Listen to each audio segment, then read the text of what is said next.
नमस्कार दोस्तों, मैं आचार्य गौरांग शर्मा। आज का हमारा टॉपिक है चंद्र भाव नंबर 11। दोस्तों, लाल किताब के अनुसार भाव नंबर 11 में बैठा चंद्र ज़्यादातर शुभ फल नहीं प्रदान कर पाता। यहाँ पे उसकी पावर कम हो जाती है या यूँ कहूँ ज़ीरो हो जाती है।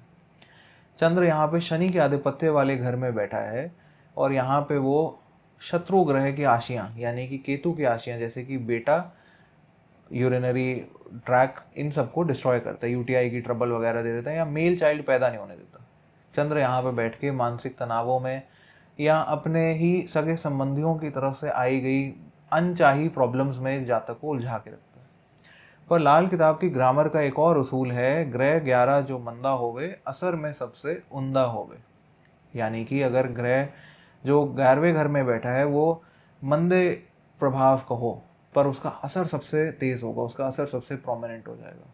यहाँ पे अगर बृहस्पति शुभ हो या बृहस्पति की सहायता चंद्र को मिल जाए तो ऐसे जातक को नाम, शोहरत, धन, ऐश्वर्य की कमी कभी भी नहीं देखनी पड़ती। यहाँ पे चंद्र फिर उसे नेक फल देगा। 17, 23, 27, 36, 48, 55 इन वर्षों में चंद्र का यहाँ पे विशेष फल मिलेगा। उसको पैसा कमाने के शुभ तरीके और रास्ते खुल जाएंगे। इन सालों में उसकी कमाई अच्छी होगी। बाकी अशुभ ग्रहों के उपाय करते रहने की वजह से भी चंद्र का यहाँ पे उसको नेक फल मिलेगा। चंद्र 11 के लिए एक विशेष हिदायत लाल किताब लिखती है कि अगर दादी हो तो पोता ना खेले या अगर पोता हो तो दादी ना जीवे। इसका मतलब ये है, जिस जातक की कुंडली में चंद्र भाव नंबर 11 में बैठा हो उसकी यदि माता जीवित है या यूं कहूँ उसकी पत्नी अगर गर्भवती है और उसकी सास जीवित है तो बेटा पैदा नहीं हो पाएगा या बेटा पैदा होके बच नहीं पाएगा।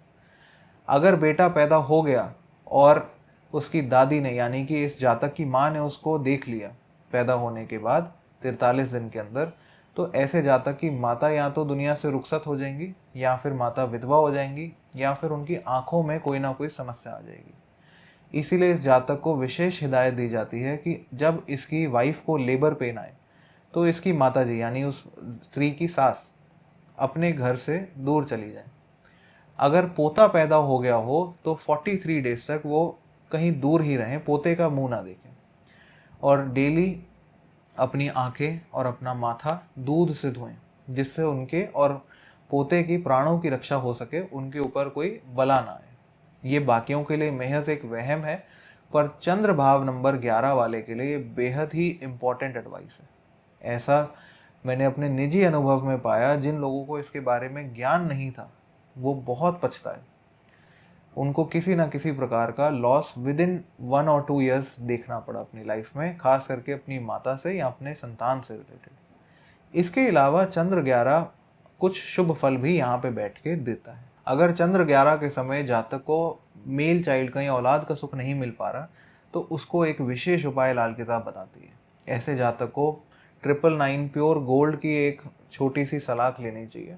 उसको रेड हॉट करके तपा के दूध में 11 बारी डुबो के, मतलब 11 बारी गर्म करे, 11 बारी डुबो के 43 डेज तक रोज पीना चाहिए। या फिर किसी वैद्य या अच्छे हकीम से ओरिजिनल स्वर्ण भस्म की से बनी दवाइयाँ या स्वर्ण भस्म का सेवन करना भी इसको बृहस्पति का नेक फल देगा, जिसकी वजह से पुत्र प्राप्ति का इसका उद्देश्य अगर भगवान की कृपा रही तो सफल हो जाएगा, संतान तो प्राप्त हो ही जाएगी।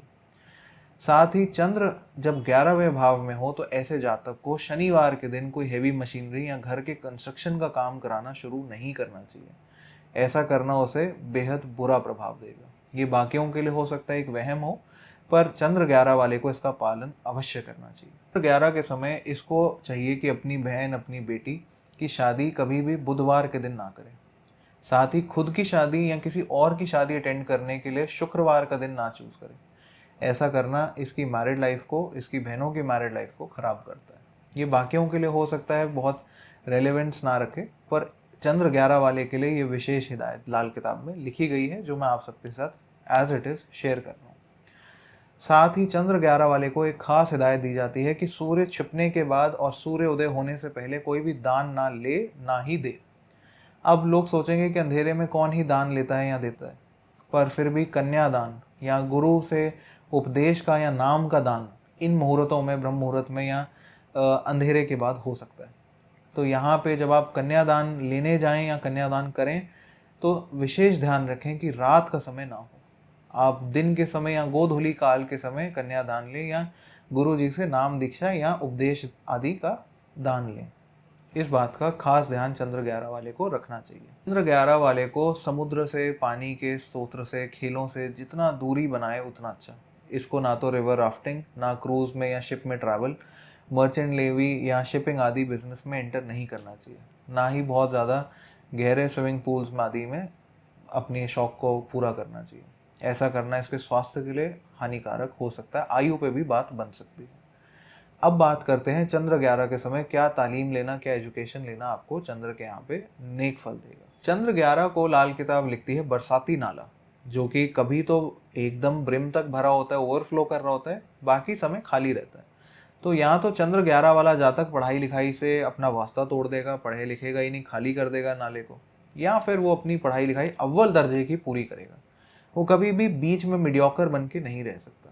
चंद्र 11 वाले जातक को अपनी हॉबी या अपना मन चाहा करियर बहुत बारी नहीं मिल पाता। उसको मन मार के कोई और प्रोफेशन करना पड़ता है और साथ में अपनी हॉबी को वो चलाता है। मैंने अपने कितने ही क्लाइंट्स की कुंडली में कॉम्बिनेशन पाया है।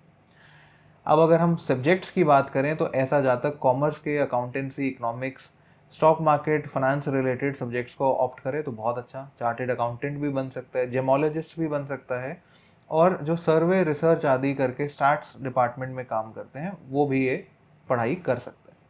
अब हम बात करते हैं क्या कारोबार करना चंद्र 11 वाले को चंद्र के नेक फल देगा। ये करना, एमएनसी में एमबीए के बाद जॉब करना, जेमोलॉजिस्ट बनना या जेम्स एंड ज्वेल्स में डील करना इनको शुभ फल देगा।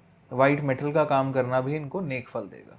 पर भूल के भी कभी चावल, दूध, पानी, बच्चों से रिलेटेड खिलौने आदि या स्टेशनरी आदि का व्यापार इनको नहीं करना चाहिए, ये इन्हें बेहद नुकसान देगा। पानी से संबंधित व्यापार जहाँ पे शिपिंग, क्रूजिंग या वाटर स्पोर्ट्स आदि, स्विमिंग पूल आदि का काम हो गया, इनको शुभ फल नहीं देगा, उससे इनको परहेज करना चाहिए। अब हम बात करेंगे भाव नंबर 11 में बैठे चंद्रमा के समय क्या उपाय करना आपको चंद्र के यहाँ नेक फल देगा। चंद्र 11 के समय जातक को बृहस्पति को नेक रखने के उपाय करते रहना चाहिए। आप बृहस्पति की बनी वीडियोस जाके देख सकते हैं, आपकी कुंडली में बृहस्पति कहाँ बैठे हैं। हमने ऑलरेडी उस पर वीडियोस बना के एक प्लेलिस्ट अपने चैनल पर डाल रखी है। दादी पोते को 43 दिन तक अलग रखने का उपाय, जैसा कि मैंने पहले बताया, वो करना इसको नेक फल देगा संतान प्राप्ति के लिए। सोने की सलाख या स्वर्ण भस्म का प्रयोग करना भी संतान उत्पत्ति के लिए इसको शुभ फल देगा। अंधेरे के बाद या सूर्योदय से पहले दान लेना या देना इसको बुरे असर देगा, जैसा कि मैंने पहले बताया, वो इनको नहीं करना चाहिए। जब इनकी माता की सेहत खराब हो रही हो या फिर कोई असहनीय पीड़ा आ जाए तो 1100 ग्राम खोया लेके या मावा लेके, उसमें चीनी ना हो, इस बात का विशेष ध्यान रखें। वो प्योर खालिश खोया हो, उसके 121 पेड़े बना के उसको जल प्रवाह करना, साफ नदी में प्रवाहित कर देना, इनको इस कष्ट से निजात दिलाएगा। भैरव मंदिर में कभी कभी शनिवार के दिन 11 थैलियां दूध की दान करना भी चंद्र 11 वाले को बेहद शुभ फल देगा। ऐसा करने से इसके माली हालत में तो सुधार होगा ही, साथ ही इसको मन का सुकून या शांति भी मिलेगी। पानी के सफ़र या पानी के जहाज़ों से जितना ये दूरी बना के रखे उतना इसकी सेहत और स्वास्थ्य और आयु के लिए अच्छा है। ये थी दोस्तों चंद्र भाव नंबर 11 की वीडियो। आशा करता हूँ आपको ये पसंद आई होगी, आपने इसको ध्यान से सुना होगा। समय की सीमित अवधि के कारण हम सारे कॉम्बिनेशन सोशल मीडिया पे शेयर नहीं कर पाते, जिसके लिए मेरी खास हिदायत है कि आप अपनी कुंडली का प्रॉपर एनालिसिस किसी भी विद्वान ज्योतिषी या लाल किताब के जानकार से करवा के ही किसी निष्कर्ष तक पहुँचें और किसी उपाय को अंजाम दें। कभी कभी सोशल मीडिया से देखकर करे गए उपाय बैकफायर कर सकते हैं, ऐसा करने से बचें। वीडियो को लाइक करना, इस पे कमेंट करना, इसको शेयर करना ना भूलें, ताकि इसी प्रकार का कंटेंट हम आप सबके साथ शेयर करते रहें। हरे कृष्णा।